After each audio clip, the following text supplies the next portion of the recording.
Okay, let's take a look at the solution for task 1.1. These are the declarations, right? And what am I doing here? I'm first prompting the user to enter the total number of students in the class. The value that the user inputs is being saved in this variable size. Okay, and then I'm declaring my array, and the name of my array is student. In the student array, and this student array is going to have string data type. It's going to store string values, and the upper bound of the array is equal to size minus 1. Why I have done this is because in Visual Basic the starting element has an index value of 0. So if you have 5 students in the class, that means you need 5 elements, right? And because you're starting at 0, then this element will have an index value of 1, this will have 2, this will have 3, and this will have 4. So this upper bound is going to be 4. If you have 5 students in the class, the upper bound is going to be 4, right? That's how it is in Visual Basic. That is why in my declaration of student, I have set the upper bound to be equal to size minus 1. Okay, now that I have declared my array, I am going to run this loop as many times as the number of elements in the array, right? And each time I'm going to prompt the user and input his name, prompt the user, input his email, and now, as the question requires, I am supposed to join the name and email together into one string value. So I am using these concatenation operators to join name and email, and between name and email, as the question requires, I am putting this hash sign. Don't forget to put the quotes around the hash sign. It is very important that you put the quotes, these quotes here, you put them around the hash sign. Okay. So once you have concatenated and once you have joined name and email together along with this hash value, you have saved it into new string, right? This is the variable, right, in which you have saved the newly created string, newly created concatenated string. Okay. Once this value has been saved, we can now save this value in our array, and that is exactly what we are doing here. In our array student, at the element pointed to by the value of index, store this new string value. And remember, this entire procedure is going to repeat as many times as the number of students in the class. Each time we are going to prompt and take the name as input. Each time we are going to prompt and take the email as input. Then we are going to join the two together, and then we are going to save the newly concatenated string into our array called student. Okay, so that's one half of what the requirement of task 1.1 was. Okay, so far what we've done is we have this is our students array, and we've been able to add data to the students array in this format, right? In this format. So what we want now is something like this. We want to give some heading and output our data in this way, separate the name and the email. That's what is also wanted in this task. Okay, so how are we going to do that? Let's go back and take a look at our code. Before we start solving this code, I just want you to focus on this black box here. Now this piece of code is very important. Now this code in the black box is the most important piece of code for the rest of the tasks also. So before we move forward, let's try and understand what this code is doing. Okay, but even before we take a look at this code, let us try and understand the mid function first. The mid function takes 3 parameters. It takes a string value or a string variable, right, inside of which is the value, and the second parameter is the position, and the third parameter is the length, and let me explain by example so that we can understand it in shorter time. What if I write something like this? X is equal to mid hello, this is our string value, the position parameter is 2, and the length is 1. So what we are basically saying is that go to position 2, which is this, H is the first position and E would be the second position, and pick up one character. This means what? X will be equal to, in this case, X will be equal to E. Let's try another example. X is equal to mid, and this time the string value is Pakistan, right? And let's say position is 6 and the length is 3. Okay, let's see. We'll go to position number 6. 1, 2, 3, 4, 5 and 6. So T is position number 6. From this letter T onwards, pick 3 characters, which means X is going to be equal to what? 10. I hope you've understood the working of the mid function. Okay, so now let's go back to our example. This is the students array, right? And let's just assume these are the values that are inside the student array. And let's just pick one of these values. Let's say this value, right? So let's say we have a variable string, a string type variable called line. So this is our variable name, and this has basically, this variable has this value inside of it, ali@gmail.com. Okay, let's see what this code is going to do to this value. Okay, the first thing that we need to understand is, if we take a look at the mid function inside this loop, we can see that the third parameter is 1, meaning each time this loop runs, we are only going to be picking one character, right? We are only going to be picking one character because the length has been set to 1. Okay, and that one character is going to be assigned to that value. That value that mid function returns is going to be given to next char. Okay, and also what we've done is that the position n keeps changing inside the loop. Each time the loop runs, the value of n changes by 1. So first time the value of n was 1, next time the loop runs it becomes 2, next time the loop runs it becomes 3. So what we're basically doing is we are moving through, we are changing the position each time. Each time we are incrementing the value of n, which means we are moving to the next character.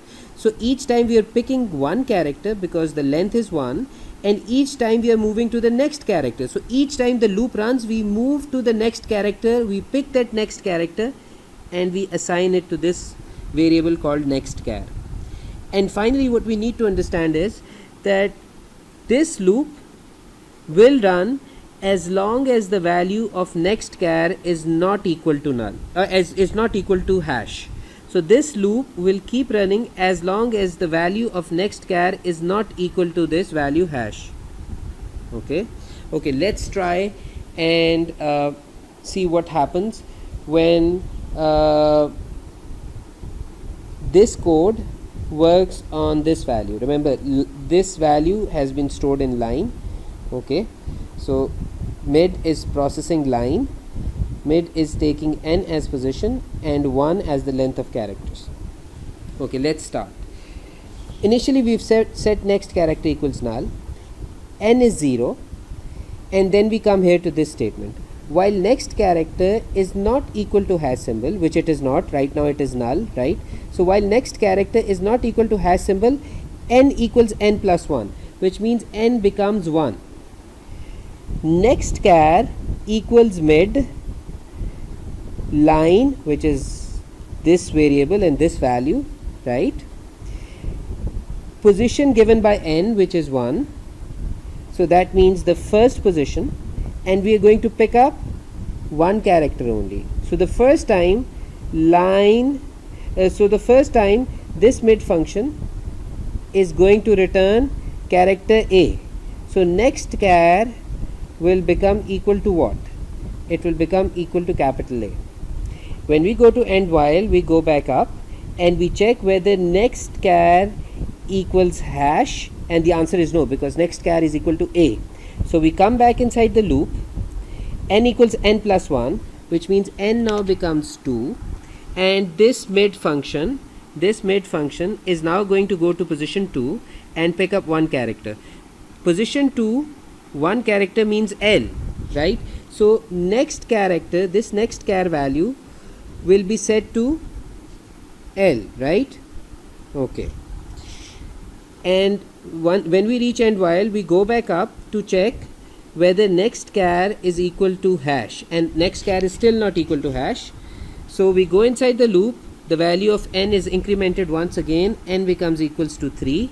We come to this line, the mid function is going to take this variable line, it is going to go to position number 3 because n is equal to 3, and it's going to pick up one character, which means it is going to pick up I. So this time next character will be equal to I, and then when we reach end while, we go back up, and this while and here, you know, we are checking whether next char is equal to hash, and we know that next char is not equal to hash because next char is equal to I.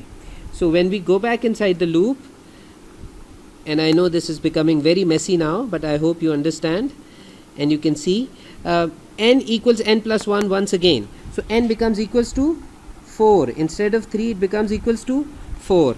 The mid function is going to go to the fourth character, position 4, which is this hash symbol, and it's going to pick one character, right? Which means next char will now be equal to hash. This time when we go to the end while loop, this time when we go to end while and we go back up and we check whether next char is equal to hash, this condition will be true. So this loop will stop. It will stop when the value of n is 4, right? And we have found our hash symbol. Okay, now what we should understand is that towards the left of the hash symbol is the name, and towards the right of the hash symbol is the email address. Okay, and we know where the hash symbol is positioned. It is positioned at character number 4, right? Which means what? Which means that the first 3 characters, because hash is at character number 4, it's at position number 4, the first 3 characters belong to the name, and character 4 onwards, from character 5, the rest of the string value is the email, because hash is at position 4, which means position 5 onwards, everything that we have is the email. Okay, I hope you've understood what this piece of code is doing. And what I've done here on this line, once the loop exits, is I have separated the name length. Remember, if hash was at position 4, that means 4 minus 1 is equal to 3, which basically means the length of our name is basically 3, right? So I have extracted this value 3 and I've assigned it to this variable called name length. Okay, so let's take a look at the code now. Let's see what we're doing. These are declarations, right? So we've done our declarations, and I'm using console.writeLine to print my column headings. One of the column headings is name and the other column heading is email, and I'm using this built-in function called space, and I'm giving these 20 spaces between this heading name and the other heading email. Okay, now that we've done that, we've set up a loop, and in this loop is going to run as many times as the number of elements in the array. Remember, student.count, this dot count, if you use it with the name of the array, remember the name of the array is student. If you use dot count with the name of the array, then this count is a built-in function that is going to return the size of the array. So once we get the size of the array, we can set up our loop. Since, you know, the array in Visual Basic starts, the starting element, you know, the index value for the starting element is always 0. That is why we've set up our for loop to run from 0, and we are going to run it from 0 to student.count minus 1, right? Because this is the total number of elements. Student.count is going to give us the total number of elements in the array, and because we are starting from 0, that is why we've set this higher boundary to student.count minus 1. This is a simple concept in Visual Basic, and I hope you understand it. So this loop is going to run as many times as the number of elements in the array. This loop is going to run as many times as the number of elements in the array. When the loop runs the first time, the value of I is 0, which means this variable line will get the value lying in the 0th element of the student array. When this loop runs the next time, the value of I becomes 1. At that point in time, the value of line will get its value from the first element of the student array. and when the loop runs the next time and the value of I becomes 2, at that point in time this variable line will get its value from the second element in the student array. I hope you've understood this. Okay, once line has its value, once the value of line is assigned from the array, then this black box code, this code inside the black box, will give us the position of the hash symbol in this will give us the position of the hash symbol within this string variable called line, right? Remember, we are using this mid function on line, and line is a value that we just got from our array, right? So within this variable line, wherever the hash symbol is, its position is going to be found out by this code, and that position will be stored in this variable n, right? So n will give us the position of the hash symbol, and we are going to use n to smartly figure out the length of the name. See, if the hash symbol is located at the 4th position, that means everything to the left, which means the first 3 characters. If hash symbol was, if n was equal to 4, that means what? The first 3 characters, right, would be what? The name. And everything starting from the 5th character onwards is going to be the email. Okay, and that is exactly what we are doing here. We are saying that the length of the name is going to be n minus 1. So if n is 4, that means the length of the name is 4 minus 1 equals 3, which we can see in this case, right? If the hash symbol is located at position number 4, the first 3 characters are basically all reserved for the name, right? And so we figured out the length of our name using n minus 1, and we're using the left, and we're using the built-in string manipulation function called left. We've said that use this string manipulation function left on the string variable line and pick up the number of characters given by name length. So from this string variable line, we'll be picking up 3 characters, for example, if this was our example string, right? So we would have something like this: left line, and in this case the value of name length would be 3. So what we are saying is, from a string variable line, pick up the 3 characters from the left side. That is what the string manipulation function is doing. And then once again we are giving space, and you should note that I've made a slight change from the handout I gave you. Just to make the formatting correct, I've used 24 here. I'm using these because name, this heading, name has 4 characters and space has 20 characters. I'm using a total of 24 characters, and I'm subtracting the length of the name to find out how many spaces I need to give. Just remember this. What this is going to do is, it is going to align your output, and by aligning the output, we mean that all the names are going to appear in alignment, and all the emails are going to appear in alignment underneath the heading. So everything will appear aligned and finely formatted. So just remember this: space 24 minus name length. So this will give me the spaces between the name and the email.